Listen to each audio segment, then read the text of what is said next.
Well, it's finally official. Conor McGregor versus Michael Chandler is off of UFC 303 International Fight Week on June 29th. And I thought this would be the most appropriate time to wear my E is for existential dread shirt because we're all feeling it. Now, there's a case to be made for the hardcore fan that the card we actually have now, at least in terms of the in-cage product, might be an upgrade. You could say that about Pereira versus Prochazka too, and the inclusion of Ortega versus Lopes. But the people who are buying those ridiculously overpriced tickets for the largest gate in UFC history, they're there for the Conor McGregor experience, one they're not going to get anymore. But how did we get here? How did we get to a point where the card was so dependent on one guy showing up that it set everything ablaze when he did not? Today we're going to break down how exactly the UFC screwed itself over when it comes to UFC 303, what was in their control, what wasn't in their control, and what the outcome of all that is. So let's start with why this fight was so shallow and so dependent on Conor McGregor versus Michael Chandler pulling through. Which is funny when you think about it because it's a welterweight fight between two unranked welterweights. Even a lightweight, it isn't a fight that meritocratically should have warranted a lightweight title shot or would have done much in the division. If you've noticed, there was a time where Conor McGregor fights were in fact stacked. That is no longer the case. A lot of that has to do, primarily in my opinion, with the pay-per-view point system. Now, pay-per-view points are built into fighter contracts, particularly for champions and for pay-per-view headliners. What this means is that the fighters get a bonus on top of their contracted pay for the fight, their win fight, their show money and their win money, dependent on how many pay-per-views are sold. So what this might look like for a champion or a pay-per-view headliner is they may receive $1, $1 for every pay-per-view purchase between 200,000 and 400,000 views. So if 400,000 pay-per-views are sold for an event, that fighter with pay-per-view points will make $400,000. That can scale. So when you hit the $400,000 to $600,000 mark range, it might bump up to $2 per pay-per-view sold. This is a way for fighters to leverage their name value into additional cash.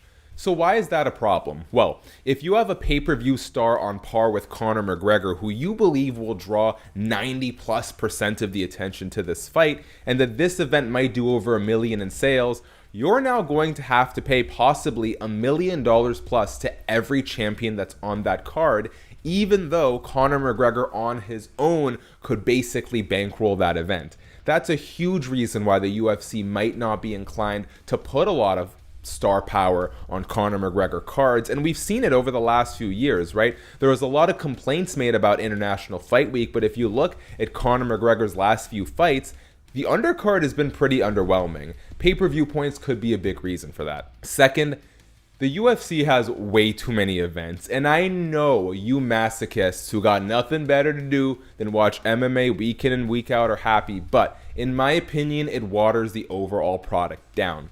In 2023, the UFC had 43 events. That averages to about one every 1.2 or 1.3 weeks. Why is this a problem? There was a time where the UFC was in the star-making business. When Chris Weidman defeated Anderson Silva to become middleweight champion, they were taking him all around the major stations, ESPNs, doing special features to try and elicit attention to their new champion. In recent years, it feels like the UFC is now the star, and we're seeing far fewer crossover athletes like Ronda Rousey or Conor McGregor emerge among the sort of mainstream fan base. A big component of that is the UFC's existing deal with ESPN.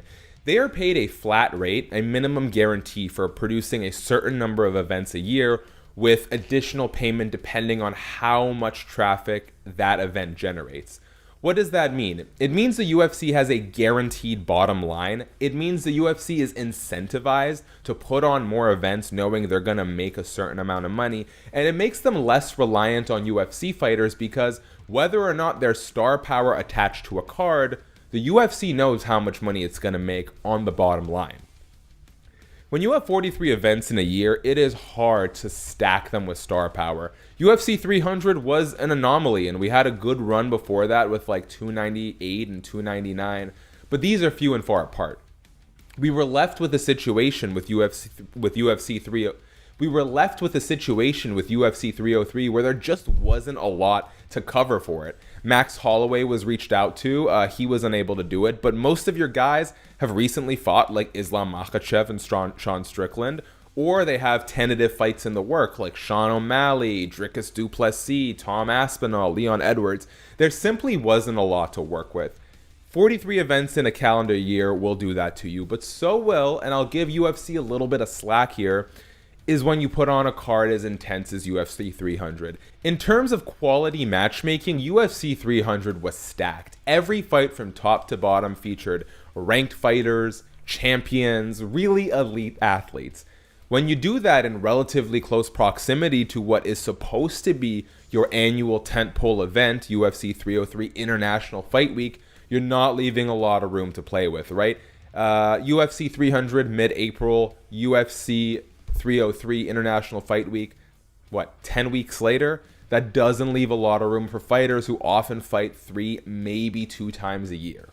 Now, what does this mean for the consumer? If you looked at the ticket prices for UFC 303, you would understand why there's such a frenzy about it and why it drew the most lucrative gate in UFC history. The ticket prices were insane. I saw some people shilling like $27,000 on a pair of VIP floor seats. Now, good news for them. No matter how hard companies try and make it to refund your money, according to the Nevada Athletic Commission and Nevada state law, you as a consumer are entitled to a refund, a full refund, if the main event of that fight changes. Now, I think there are a few amendments that go with that in terms of like timelines and stuff, but as far as I understand, as of right now, if you purchased a ticket to UFC 303 with the hopes of seeing Conor McGregor versus Michael Chandler, you are entitled to a refund now that that fight is gone. They may make it difficult. You may need to research what the appropriate avenues are to get that, but I've already heard of people getting refunds, and you should be able to do so.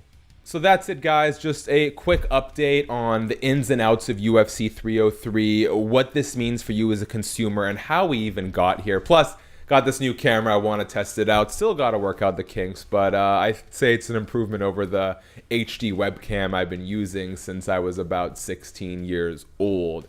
Let me know in the comments section, though.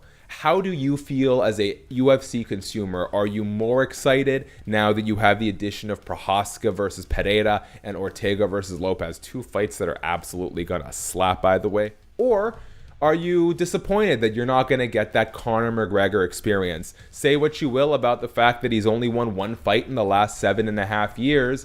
It's a spectacle, and I'm planning to attend International Fight Week, and candidly, I'm so excited to see fights like Prochazka versus Pereira 2 live, but I candidly feel like I'm missing out on a very rare and increasingly rare experience to witness a Conor McGregor walkout, feel that energy in the air. I've been told there's nothing like it. Enjoy the UFC fights for what they are. I hope you have a good time if you're attending 303. Until next time, be well, stay safe, and guys, don't take it too seriously.